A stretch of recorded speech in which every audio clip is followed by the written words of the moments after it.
I done properly got my airbag inflated and installed. I gotta put my top bolt on there, making sure she's in her grooves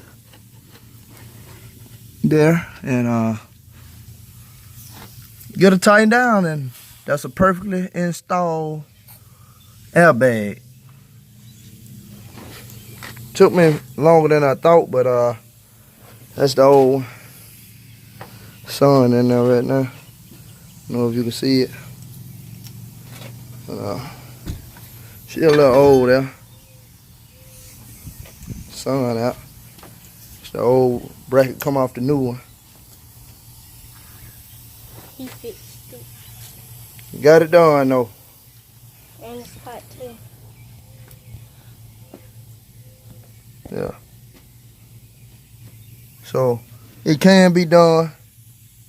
Just take your time and stay tuned, and hopefully be posting more videos here. Working on my own truck.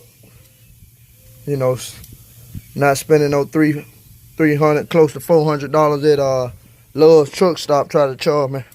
Put an airbag on. Go buy the airbag for $140 and install it yourself.